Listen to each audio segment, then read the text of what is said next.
Bryce, this is one where I am just giving you the floor and letting you rock, because this one is probably one where there's a bit of projection involved. 100%.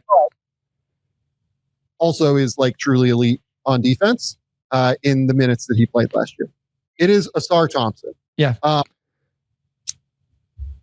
Positionally, I'm just going to call him like athletic disruptor. Like, I don't even know that there's like a position for him necessarily. It's just like he is using his athleticism to break shit on offense. Like, that's it. So, you watch every game that Ausar Thompson plays on defense. So just to give you the floor here. Yeah, I love that label for him, because I think that's what it is. Well, I also think at some point we probably want to get into the nuances and the finer details of his game, which I thought improved.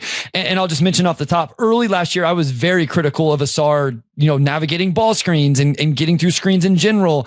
And every once in a while he'd be a little bit lax and that would make him late. And he got better at that throughout the season. But ultimately what makes him special, and I'm glad you mentioned the projection, because I think of all of the players we're going to talk about, this is probably the most most people would probably have him in the 20s.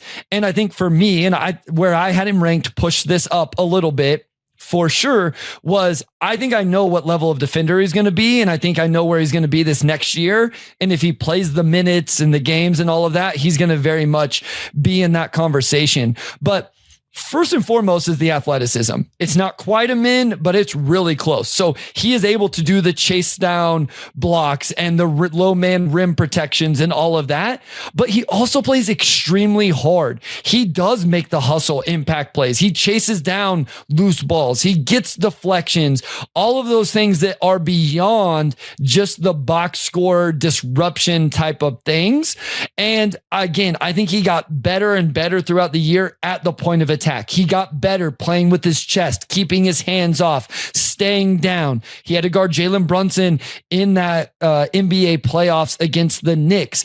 And while there was some times he had to learn things, and I'm not that Brunson didn't getting at times, I felt like every time Ausar went to the bench, you saw Brunson like just turn it like, okay, I got to go get it right now because he's over there taking a rest. And so I just think he's extremely overall impactful while continuing to grow his like point of attack, ball screen navigation, all of that. And then one final thing, he's a big time defensive rebounder for a wing that can then start transition. And a lot of today's conversation will be about guys who start transition, and the final episode as well. Ausar is a guy that starts transition for the Pistons with disruption and with defensive rebounding. Well, look, like I would argue that there's really only one other guy that we're going to talk about today that does it at the level that Ausar does. Yep, and I would agree. Yeah. I mean, it's pretty real. Like the ability to grab and go, the ability to just like, he is so athletic that at times like he will just grab the ball out of midair, like as a block shot or as like a steal, right? Like he just takes the ball from people.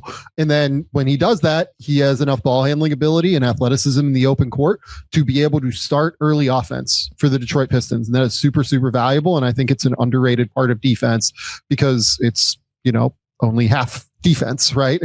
Offense certainly plays a role in that too.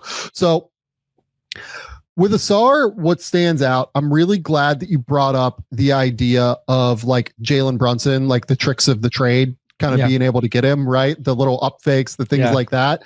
The foul trouble is ultimately why, I had him right around here, honestly. I had him like 2 spots lower, but like I had him right in this space.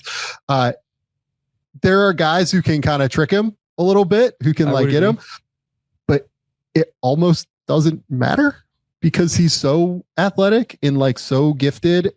And the other thing about the Thompsons that I think goes so underrated is these are not small dudes. Yeah. Like I think people sometimes pigeonhole with them just purely athletically and in terms of frame with somebody like Andre Jackson, right? Like these dudes are like 220 pounds. Like they are thick through their chest. They are strong. They are powerful athletes. Like Andre Jackson is more of a run up and down the court athlete who like never gets tired and like can, sprint and do everything like that. But like, I think there are times where like he doesn't take contact. Like you watch him guard Jalen Brunson, whereas you watch Ausar Thompson guard Jalen Brunson. Like Ausar can take the bumps. That's not the issue. No. It's more that he will just like get caught sometimes, like on an up fake or something like that. Or what I mean? Like the other thing was like he'd have like silly fouls trying to deny him off the ball or 80 feet away from the basket and stuff like that. But it wasn't physical. It was kind of, Brunson was very smart in that series and very, very deliberate trying to get him in foul trouble because he did not want to have to deal with him anymore. Yeah. And the twitchiness is just so sick. I love him. Like, I think that if we were making bets right now, I think he will probably be in the top 10 next year. If we were to do this project next summer, I think he'd probably be in the top 10. It's just ultimately that these other guys have like proven a little bit more or had better defensive seasons than what he did this year. Not to say he was a bad defender by any stretch. Honestly, I thought he was an unbelievable defender this year, but between the ability to get steals and like get into passing lanes and the reactivity there, I think he is like generally pretty good at not overextending himself and like gambling. I would agree with that. Or being somebody that is as disruptive in passing lanes as he is, like he tends to get home. Like he tends to have like he has a really good IQ and sense of timing on when to go and like go for balls in passing lanes and things like that. I mean, he's just a stud on defense. Like it's just the little tools of the trade that I think are going to come as he continues to get more experience. Like, he has played 2,900 minutes so far in his career entirely just because he had the blood clot issue. Amen has played, so far between the playoffs and everything, like he's played almost 4,000. So there is just like a little bit of a small difference there that you can see. And Amen's twitchier and everything athletically. It's like a little bit different, but Ausar is, going to be on that level. Maybe not quite like the level where we have Amen ranked, but I think he's going to be a top 5 to 10 defender in the league at some point. He is really, really just disruptive all over the court, man. Like it is sick to watch him. I think that's where I ended up with my ranking, was trying to like hedge, like, hey, I think I know where he's going to be in 12 months and, not even 12 months, but like whenever we're doing our middle of the season, all defense things. And it's like, man, I don't want to look crazy for having him at 23, 5 months ago, but also trying to appreciate what like you said, a few of these other guys are pretty established across the board. Honestly, all but one is pretty established with their career. One other guy is pretty young, but is a big time defender in his own right, obviously. But I'm okay with him being here for now. I just, with the caveat that I do think it's going to rise. Yeah, and again, the way that he is able to disrupt guards, the way that he is able to disrupt wings. I mean, there were times I felt like where they would put him on fours and there were no issues there, like physical fours. Not really fives yet. But no, honestly, I wouldn't say that. I think that as he gets stronger, he might be able to do it. Sure. Like that's kind of the thing. He's so athletic that like, if you wanted to play like a crazy 5, they're not going to have to, but like, if you wanted to run something out like that, I could see it where it could work.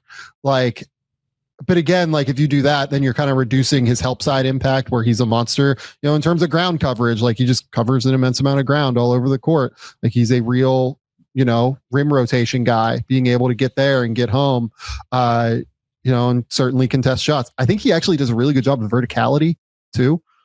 Is a rim protector, like going up and rotating from the weak side and like retreating while still getting incredibly high in the air and using his length to its fullest potential.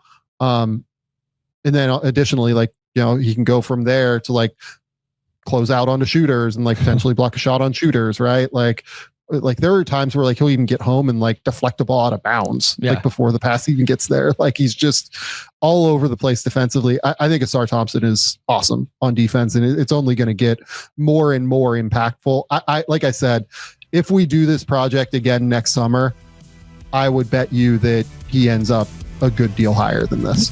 Yeah, I agree.